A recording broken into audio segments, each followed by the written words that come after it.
때때로 뭔가를 해야 되는데 내가 할 수 있는 힘이 없다고 나의 무기력함만 느껴질 때가 있지 않습니까? 사박에 우겨쌈을 당하는 것처럼 정말 진퇴양난의 어려움 속에서 하나님 앞에 눈물밖에는 보일 것이 없는 그러한 순간이 아마 저나 여러분들에게 종종 있는 것을 고백합니다. 성경에 나오는 인물들도 저희와 별반 다를 바가 없는 사람들입니다. 때때로 그들이 말이 안 되는 그러한 실수들을 하고 그런 잘못을 범했기 때문에 그들의 삶 속에 정말 어떻게 할 수 없는 그런 답답한 상황들을 만나는 경우들을 보지요. 어떤 분이 이 아브라함의 이야기, 그 다음에 이삭과 야곱으로 이어지는 이 가족들의 이야기를 이렇게 쭉 성경을 읽으면서 이거 막장 드라마나 별반 다를 바가 없네, 이런 이야기를 하시더라고요. 보면 우리 한국에서는 막장 드라마의 중요한 요소가 출생의 비밀과 그 다음에 기억 상실증이잖아요. 그것만 안 나오지 거의 비슷하다 이렇게 이야기를 하시는 분들이 있어요. 예, 맞습니다. 그런데 성경은 이런 성경 인물들, 우리가 믿음의 영웅이라고 하는 사람들의 실수와 잘못도 그냥 다 기록을 해놨습니다. 어떻게 보면 좀 수치스러운 부분들은 감추고 미화하기 마련인데 성경은 그런 모습까지도 있는 그대로 그렇게 기록을 해놓고 있습니다. 그런 걸 보면 성경이 신뢰가 갑니다. 숨긴 이야기가 아니고 조작한 이야기가 아니라고 하는 사실 때문에 신뢰가 가고요. 비록 그들의 이야기를 들을 때 좀 실망스럽고 충격적인 모습들을 보게 되지만 때때로 그것이 우리에게 소망이 됩니다. 왜냐하면 하나님께서 하나님의 사람들을 부르실 때에 무슨 그들이 우리보다 훨씬 잘났고 거룩하고 어떤 업적을 남길 수 있는 능력이 있기 때문에 하나님께서 부르신 것이 아니라고 하는 것 때문에, 그래서 우리같이 부족하고 우리같이 허점이 많은 사람들도 하나님께 선택받을 수 있구나라고 하는 사실 때문에 안도의 한숨을 쉬기도 하고 우리가 위로를 받기도 합니다. 오늘 본문에서도 상당히 곤경에 처한 아브라함의 모습을 보게 됩니다. 이 이야기의 내용, 배경을 보게 되면 잔칫날 일어나는 일이잖아요. 그렇게 기다렸던 아들 이삭이 태어났습니다. 그리고 그 아이가 젖대는 날 잔치를 베풀었습니다. 언제쯤 젖을 뗄까요? 우리나라에서 아이를 키울 때 젖대는 것과 아마 고대 이 아브라함 때에는 분명히 좀 달랐을 거라고 생각을 합니다. 고대 글들을 보니까요, 이 아이가 젖대는 때가 언제냐 이렇게 살펴보니까 보통 그때 만 3세쯤 젖을 뗐다고 그러더라고요. 또 어떤 기록에는 그보다 훨씬 늦어가지고 한 5살까지도 가기도 하고요. 그런데 이제 부모들에게 권면하는 내용을 보게 되면 일찍 떼라고 권면했던 그러한 내용들도 봅니다. 이 아브라함이 이삭을 낳았을 때 그 이름을 이삭이라고 했죠. 그 이삭의 뜻이 웃음이라는 뜻이에요. 그러니까 아이를 낳고 온 가족이 함께 기뻐하며 웃었겠죠. 그러나 그런 상황 속에서도 웃지 못하는 사람이 있지 않았을까요? 특별히 이 이복 형인 이스마엘 입장에서는 그렇게 웃을 수만은 아니었다고 생각을 합니다. 이스마엘이 누굽니까? 하갈이라고 하는 종을 통해서 낳은 아들입니다. 하나님께서 자식을 주시겠다고 약속을 하셨는데도 그걸 믿지 못하고 인간적인 방법을 취해서 사람의 꾀를 가지고 만들어낸 작품이 이스마엘 아닙니까? 그러니까 자기가 그 집의 장자라고 생각을 하고 그 사랑을 받으면서 자라왔는데 갑자기 약속의 아들이 태어난 겁니다. 그것도 본처의 아들입니다. 모든 사람의 관심이 그 아이에게 갔겠죠.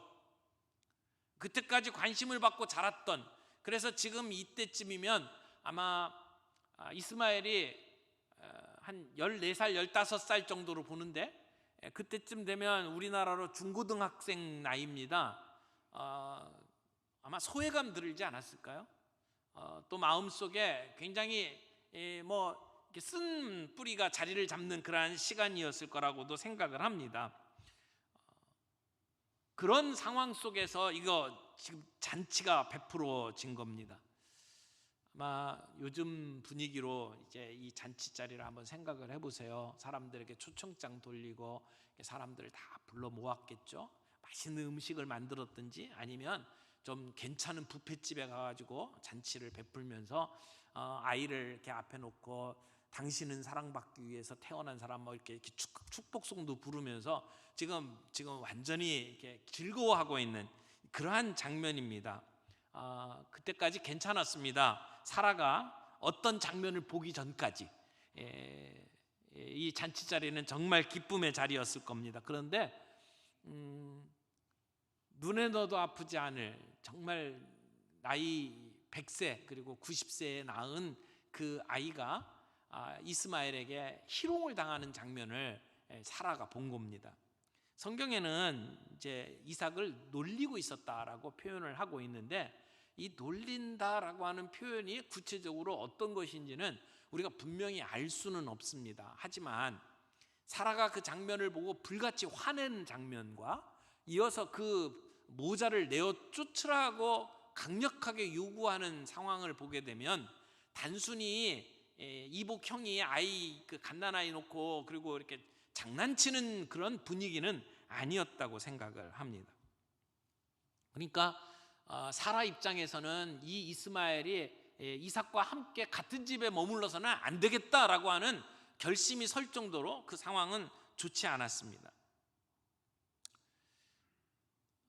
아마 혼자서 그 집의 장자라고 생각하고 귀여움을 독차지하면서 자라났던 이스마엘에게 지금 이 상황은 굉장히 받아들이기 힘든 상황이었을지도 모릅니다.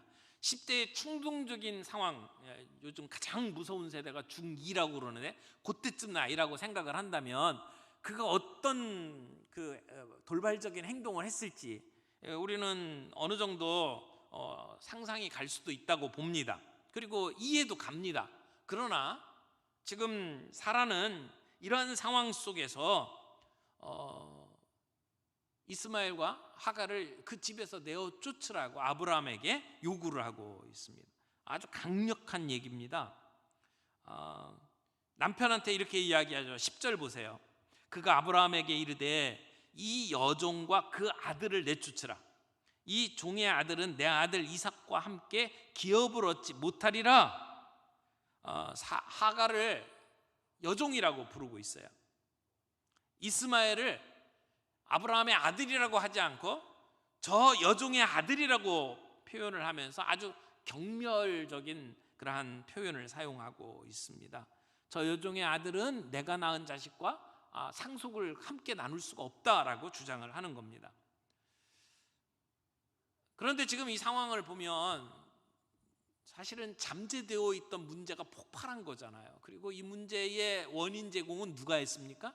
사라가 했습니다. 아브라함이 주도적으로 이 일을 만들어낸 게 아니고 사라가 견디다 못해서 기다리다 못해서 내 여종이라도 취해서 아들을 낳으라고 권면을 했던 그 사건을 통해서 일어난 결과입니다. 이게 지금 10년, 15년 지난 뒤에 일어나는 상황이죠.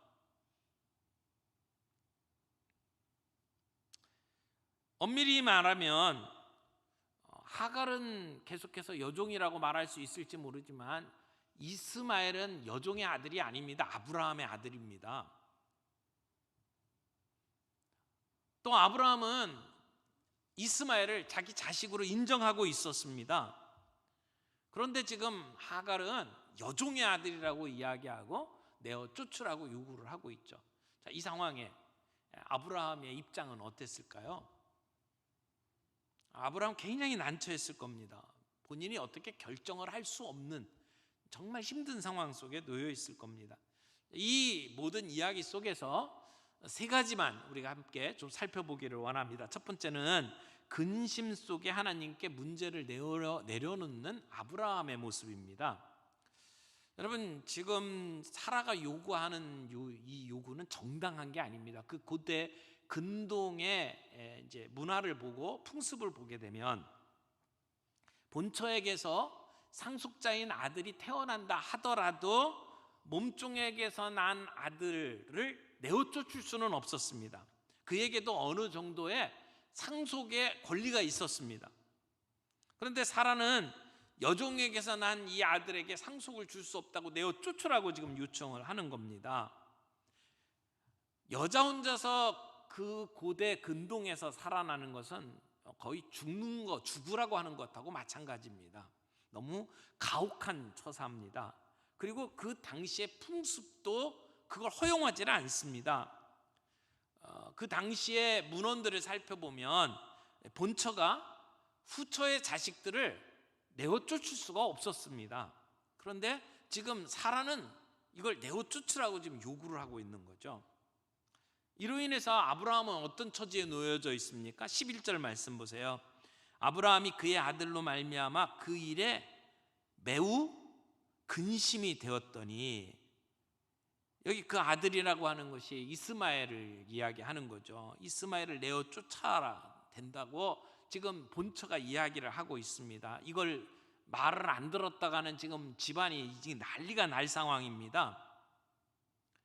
들어줄 수도 없고 안 들어줄 수도 없고 진퇴양난의 이 괴로운 그러한 상황에 아브라함이 빠졌습니다. 어떻게 할 수가 없어요. 속수무책입니다. 그런데요, 그렇게 고민에 빠진 아브라함에게 하나님께서 뭐라고 말씀하십니까? 사라가 너에게 말한 대로 다 들어주라고 말씀을 하십니다. 그리고 아브라함은 마치 그 허락을 기다렸다는 듯이 그 다음날 새벽에 하갈과 이스마엘을 내쫓습니다. 아브라함이 왜 그렇게 무책임한 결정을 내리고 행동을 했을까요? 어떻게 보면 당장 떠나보내라고 하는 사라의 요구에 떠밀려서 어쩔 수 없이 그 하갈과 이스마엘을 내어쫓는 이런 그 아브라함의 모습을 보면서 아브라함답지 않다라고 하는 생각이 들 수도 있습니다. 아브라함은 아무 대책도 없이 그저 사라의 그 성화에 못 이겨서 할 수 없이 지금 이 하갈과 이스마엘을 내어쫓는 것일까요? 정말 아브라함의 행동은 그렇게 무책임한 행동일까요? 아브라함이 하갈과 이스마엘을 내어보내는 그때에 아브라함의 마음은 어떠했는지를 먼저 좀 살펴볼 필요가 있습니다. 아브라함은 이스마엘에 대한 어떤 마음을 가지고 있었을까요? 그 아브라함이 하갈이나 이스마엘에게 어떤 마음을 가지고 있는지를 알 수 있다면 지금 아브라함이 선택한 이 행동이 어떤 의미가 있는지를 우리가 좀 이해할 수 있을 거라고 생각을 합니다. 지금 11절에 아브라함의 마음을 성경은 이렇게 표현을 했죠. 그 일이 매우 근심이 되었더니, 아브라함의 마음이 매우 괴로웠다는 이야기입니다. 왜냐하면 아브라함은 이스마엘을 자기 아들로 인정을 하고 있었기 때문에 그렇습니다. 어떻게 아들로 인정하고 있는지는 그 앞에 아브라함의 이야기를 가만히 살펴보면 알 수 있습니다. 하나님께서 아브라함에게 할례를 행하라고 명령을 하실 때가 있었죠. 창세기 17장입니다. 내가 너와 내 후손, 내 자녀와 더불어 언약을 맺겠다. 그러니까 할례를 행해라 라고 하나님께서 요청을 하십니다. 그 할례는 하나님의 그 약속의 자녀들과 그 집안에 머무는 모든 종들이 함께 해야 되는 그러한 의식이었습니다. 그런데 창세기 17장 23절에 보면 창세기 기자가 이렇게 기록을 합니다. 바로 그날에 아브라함은 자기 아들 이스마엘과 집에서 태어난 모든 종과 돈을 주고 사온 모든 종, 곧 자기 집안의 모든 남자와 함께 하나님이 말씀하신 대로 포피를 베어서 할례를 받았다가 이렇게 이야기를 해요. 그러니까 종들은 따로 이야기하고, 그리고 자기 아들 이스마엘이라고 분명하게 소속을 밝히고 있습니다. 그러니까 아브라함은 이때 이스마엘을 자기 아들이라고 인정했어요. 그렇게 여기고 있었다는 거죠. 심지어 하나님께서 이 아브라함에게 찾아오셔서 너에게 이삭이 주어질 것이다, 내게 아들이 있을 것이다 라고 이제 예언의 말씀을 주실 때에도 아브라함은 이런 얘기를 했죠. 이스마엘이나 하나님이 주시는 축복을 받으면서 살기를 원합니다, 이렇게 이야기를 했어요. 아들을 주겠다고 이야기했는데도 이스마엘이나 하나님이 주시는 복 받으면서 살게 해 주십시오 라고 이야기를 했던 것을 보면, 그러면 아브라함은 이스마엘을 자기의 아들로 생각하고 사랑했던 것은 분명합니다. 그런데 그 아들을 내보내라고 하니까 이 아브라함이 얼마나 힘들었겠어요. 그리고 아브라함이 하갈을 생각한 것도 그냥 단순히 종으로만 생각한 게 아니었습니다.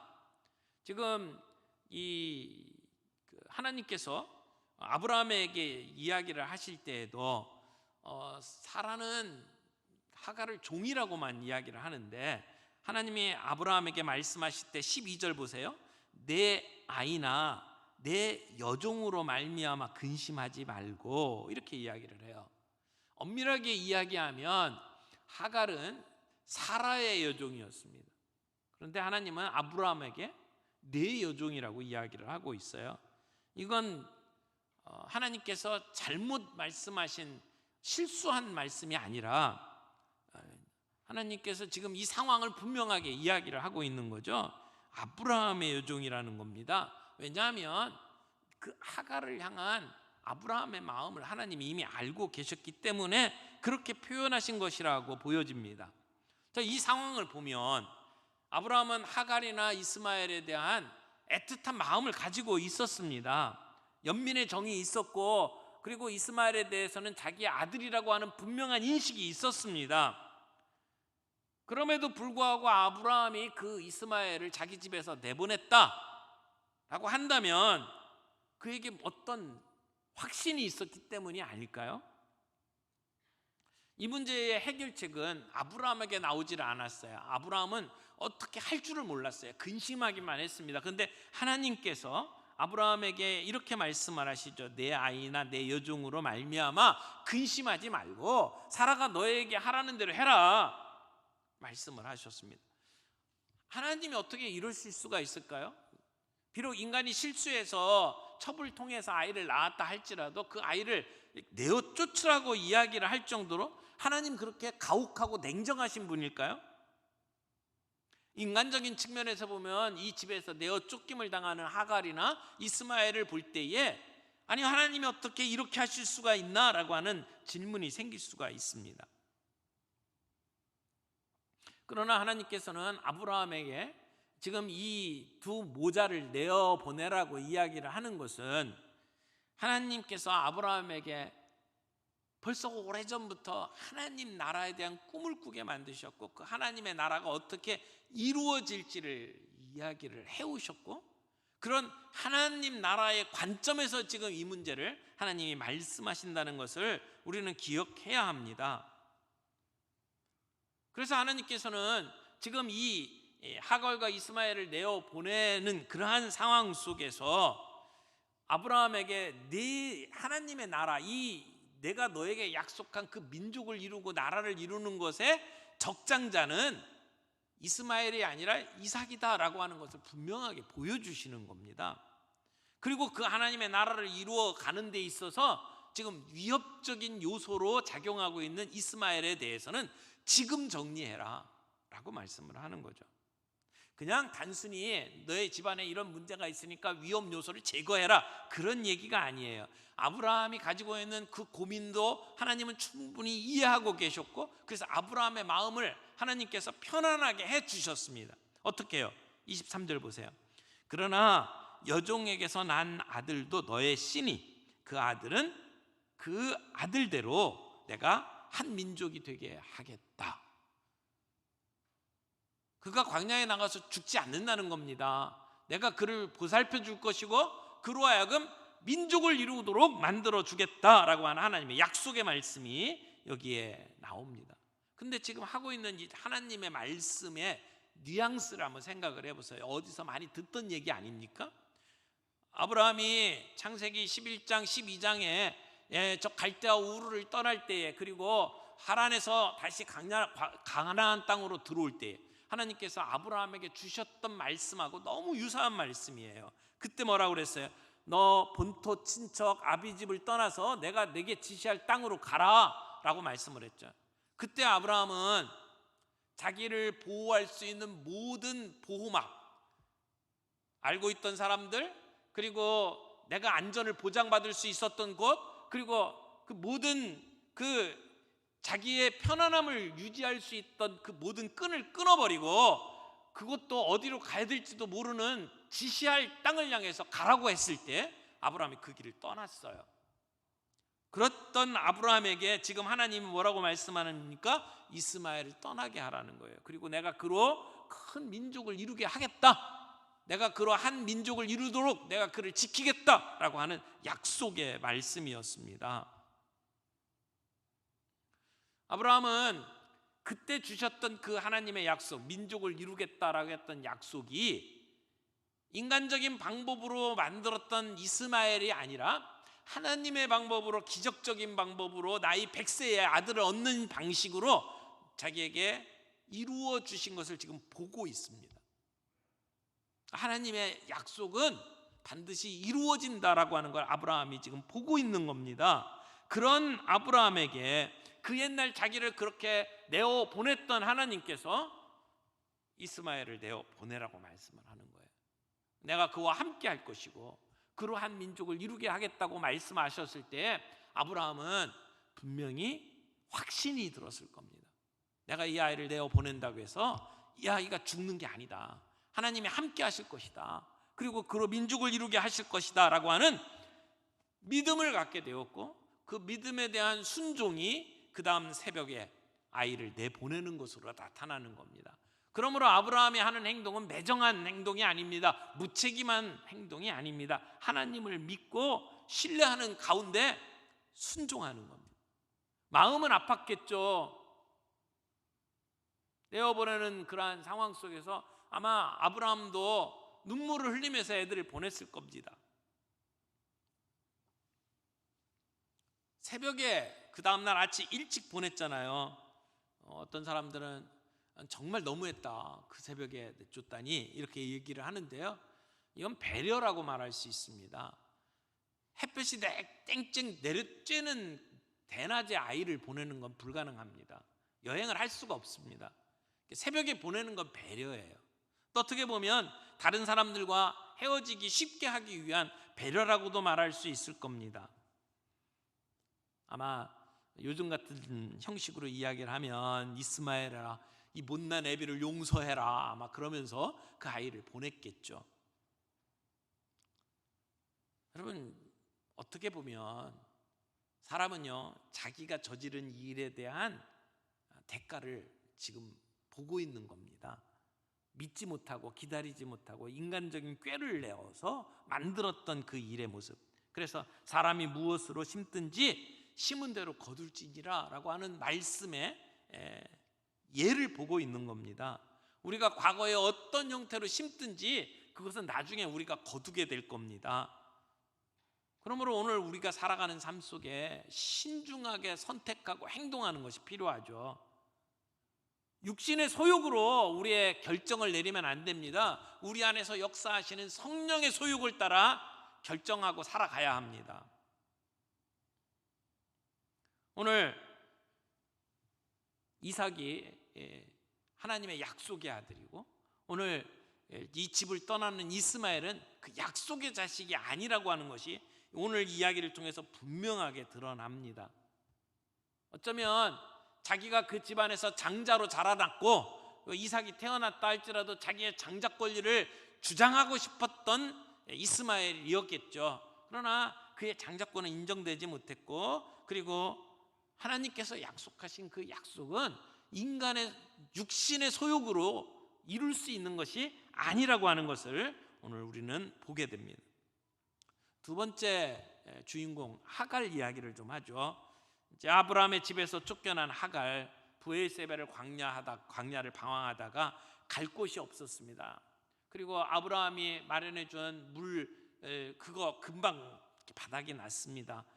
그 사이에 태양이 떠오르고 그 장렬하는 그 열기 속에 목이 마르고 살 수가 없는 지경까지 이르렀죠.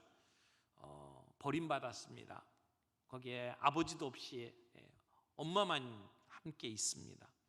앞으로 어떻게 살아야 될지 모릅니다. 아마 두려움이 가득 찼겠죠. 하갈이 할 수 있는 건 아무것도 없었습니다. 근데 하갈은 그 상황에서 어떻게 합니까? 울면서 통곡합니다. 그 아들이 죽어가는 모습 뻔하게 보면서 어떻게 할 수 없는 자기의 모습을 한탄하면서 그러면서 통곡을 합니다.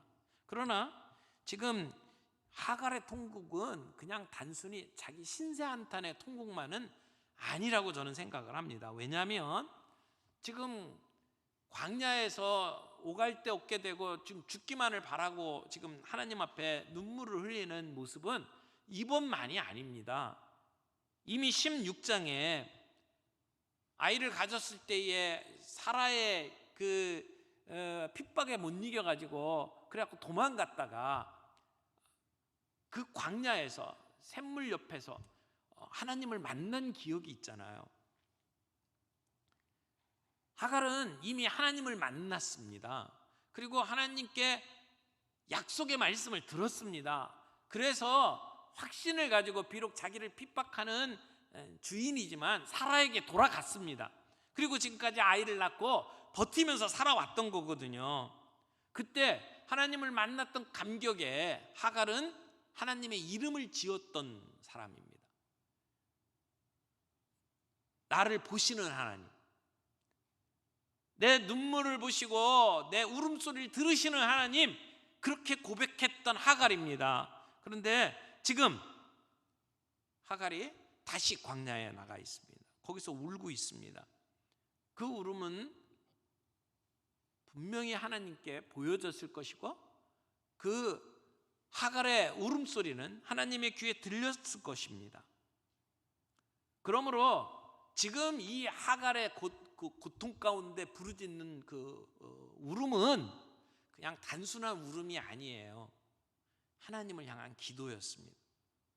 어떻게 기도했는지는 몰라요. 여기는 그냥 울었다고만 이야기를 합니다. 그러나 정말 우리가 하나님 앞에 나와서 하나님 이렇습니다 저렇습니다 말로 할 수 있을 때는 그래도 여유가 있을 때예요.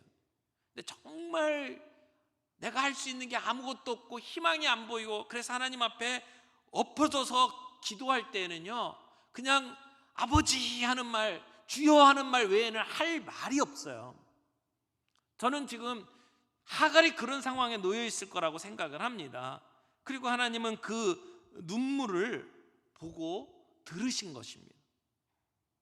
병들어 죽게 된 히스기야가 하나님 앞에 엎드려 기도할 때 하나님 뭐라고 말씀하십니까? 내가 그 눈물을 보고 들었노라 말씀하신 것처럼 우리 하나님은 우리의 눈물을 보시는 하나님, 우리의 기도에 귀를 열어놓으신 하나님이십니다.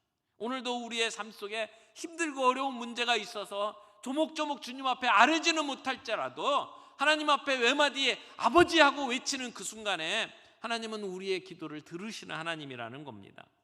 하갈은 그 가장 절박한 시간에 하나님께 기도했습니다. 하나님께 이 모든 문제를 맡겼습니다. 그때 하나님은 다시 하갈에게 나타나시고 응답해 주십니다. 아브라함에게 그 이스마엘이 한 민족을 이루도록 하겠다라고 약속하신 것을 하갈에게 다시 말씀하십니다. 확인시켜 주십니다. 뿐만 아니라 육체적인 필요도 채워주십니다. 하갈의 눈을 열어주시고 그때까지 슬픔에 못 이겨 보지 못했던 샘물을 보게 하시고 그리고 그 물을 길어서 아이를 먹이게 만들었다는 것이죠. 여러분, 원망하는 마음, 슬픈 마음이 가득 차면 안 보입니다. 보이지 않습니다. 그러나 하나님께서는 그의 눈을 열어주시고 그의 육체적인 필요도 채워주셨습니다. 그래서 결국 20절 말씀 보세요. 하나님이 그 아이와 함께 계심에 그가 장성하여 광야에서 거주하며 활 쏘는 자가 되었더니, 결국 하나님이 그와 함께하여 주셨고 그로 민족을 이루게 만드셨어요. 그들이 어찌할 수 없는 상황, 정말 무기력한 상황 속에서 그들의 문제를 하나님 앞에 내어놓았을 때 하나님 어떻게 하셨습니까? 그 문제를 해결해 주셨습니다. 그래서 오늘 상황을 이렇게 표현해 봤어요. 트러블 메이커 아브라함, 피스메이커 하나님, 이렇게 표현을 했어요. 여러분, 아브라함이 지금 이 모든 문제의 원인 제공자잖아요.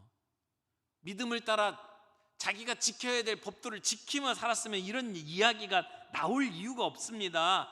아브라함은, 그리고 사라는 트러블 메이커로 나타나지만 하나님은 그 가운데에서도 이 아무것도 할 수 없는 무기력한 상황 속에서 하나님 앞에 내려놓고 고민을 털어놓을 때에 하나님은 개입하시고 간섭하시고 역사해 주셨습니다. 하나님은 피스메이커입니다. 그래서 이삭은 이삭대로 축복을 받게 하시고, 그리고 이스마엘은 이스마엘대로 약속의 축복을 누리도록 만들었어요. 하나님이 하신 일입니다.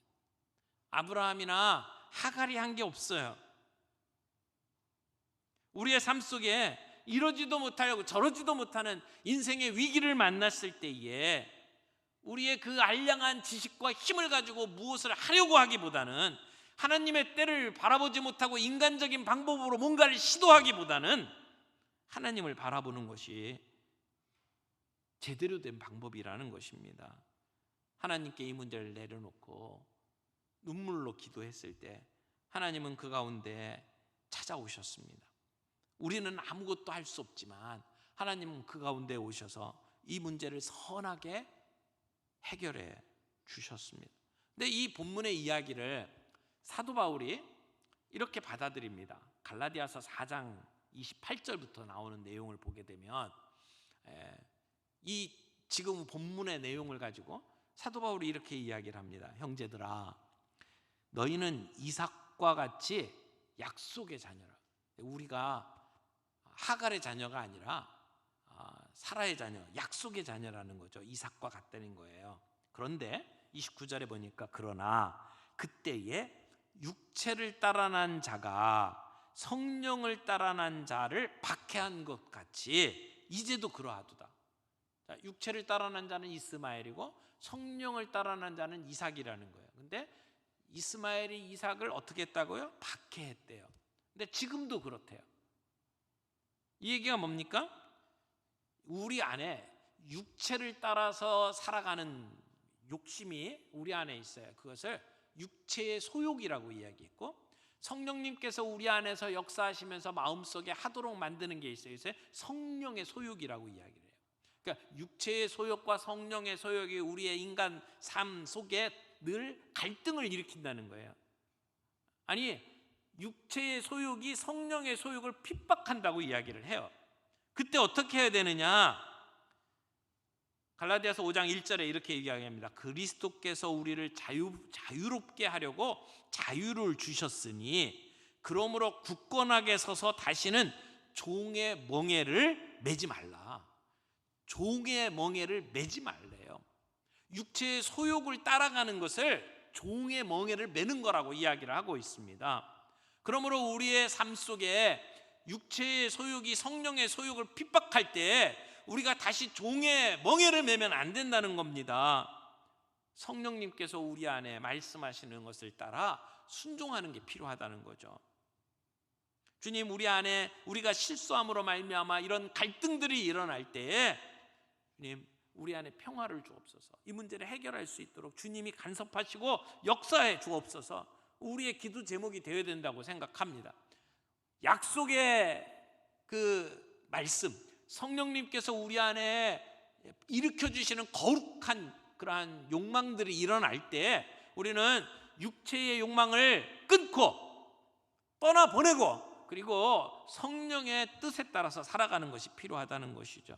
오늘 우리가 성령님의 뜻에 따라 살려고 할 때에 가로막고 있는 부적절한 인간적인 습관이 있습니까? 잘라내야 된다는 이야기입니다. 우리가 성령의 사람으로 살아가려고 할 때 그걸 가로막고 있는 인간관계, 잘못된 인간관계가 있습니까? 정리해야 된다는 겁니다. 나로 하여금 계속 죄짓게 만드는 어떤 환경이 있습니까? 그것을 떠나야 된다는 이야기입니다.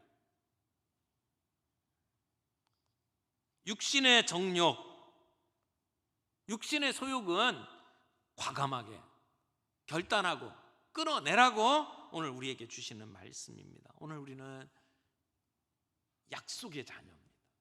이삭과 같이 약속의 자녀입니다. 우리 성령님께서 우리에게 주시는 소욕을 따라 살아가는 것이 필요합니다. 그렇게 행동하는 것이 필요해요. 그렇게 순종하라는 거죠. 비록 인간적으로 아브라함처럼 고민이 되고 떠나보내는 게 힘들지라도 성령님께서 말씀하시면 순종하라는 얘기입니다. 회개할 거 회개하고 하라고 하는 말씀 앞에 순종하라는 말씀입니다. 사랑하는 성도 여러분, 우리 가정의 달을 맞이했습니다. 우리 가정 안에서 성령님께서 우리에게 말씀하시는 것이 무엇인지를 듣고 순종할 수 있기를 바랍니다. 부모들이 우리 자녀들에게 줄 수 있는 게 뭘까요? 정말 우리 부모들이 자녀들에게 줄 수 있는 가장 소중한 게 뭘까요? 가정의 달을 생각을 하면서 우리가 성령님께서 우리 안에 우리의 자녀를 위해서, 우리 가정을 위해서 정말 우리의 마음속에 불러일으키는 성령의 소욕이 무엇입니까? 성경은 늘 이야기를 합니다. 우리 자녀들이 계속해서 하나님의 말씀 앞에 설 수 있도록 앉았을 때든지 길을 걸어갈 때든지 언제든지 누워있을 때든지 일어날 때든지 하나님의 말씀을 가르치라고 이야기를 해요. 자녀들의 손목과 이마에 성경을 붙여놓으라고 이야기를 합니다. 그 얘기는 성경적인 세계관을 가지고 하나님의 말씀 앞에 서서 살아갈 수 있도록 아이들을 가르치라는 얘기잖아요. 그러려면 어떻게 하면 좋을까요? 저는 우리 자녀들에게 거룩한 습관을 길러주면 참 좋겠다, 이런 생각을 합니다. 우리 부모들이 해야 될 정말 중요한 책임이 있다면 우리 아이들에게 거룩한 습관을 길러주는 거예요. 우리 아이들의 건강을 위해서 엄마가 식단을 마련해 주는 것처럼, 또 아이들에게 일찍 자고 일찍 일어날 수 있도록 그런 습관을 길러주는 것처럼 하나님의 말씀 앞에 설 수 있는 그런 습관들을 길러주는 거예요. 그래서 하나님 말씀 앞에 서는 게 정말 기쁨이 될 수 있도록, 어떤 집에서는 아이들을 믿음으로 키우겠다고 하면서 가정 예배를 드립니다. 근데 아이들이 크고 난 다음에 가정 예배에 대한 기억이 정말 안 좋아요. 가정 예배만 드렸다 하면 잔소리하고 그날 그 시간 예배 드린다고 가서 앉아 있는 시간은 혼나는 시간이고, 그러면은요 예배 생각만 하면 지긋지긋해지는 시간이 돼버리죠. 우리는 말씀으로 키우겠다고 하면서 아이들을 정말 말씀 앞에서 지겹도록 만드는 죄를 짓고 있는 거죠. 아이들이 말씀 앞에 서는 것이 가장 행복한 시간이 될 수 있도록, 신나는 시간이 될 수 있도록 만들어주는 것이 필요하다고 생각을 해요. 그런 거룩한 습관을 길러주는 것이 우리 부모들이 해야 될 일이라고 하는 것이죠. 그래서 너무 도덕적으로 아이들에게 다가가서 이렇게 저렇게 훈계하는 것보다는 성경의 이야기를 들려주는 거예요. 오늘 같은 말씀들을 가지고 이 성경에 나오는 믿음의 영웅들이 이렇게 형편없는 모습들, 연약한 인간이지만 하나님이 그들 가운데 이렇게 역사하셨단다. 엄마 아빠도 마찬가지야. 연약한 부분이 있고 힘든 부분이 있지만 늘 하나님의 그 은혜를 바라보면서 우리들이 살아가고 있지 않니? 그런 이야기를 들려줄 수 있는 자리. 그래서 나중에 언젠가 우리가 이 세상을 떠나고 난 다음에 우리 아들이, 우리 딸들이 우리를 기억할 때, 맞아, 우리 엄마 아빠 연약한 부분이 있었어. 하지만 은혜를 사모하면서 사는 분이었어. 그렇게 기억할 수 있는 그런 부모로서 살아가야 되지 않을까 하는 생각을 함께 나누고 싶습니다. 우리가 문제를 일으켰지만 하나님은 우리 가운데 찾아오셔서 평화를 주시는 분이었어요. 그 평화를 오늘 우리가 누렸다면 우리도 내 주변에 있는 사람들에게 그런 피스메이커로 쓰임받으며 살아갈 수 있는 저희 모두가 되기를 바랍니다.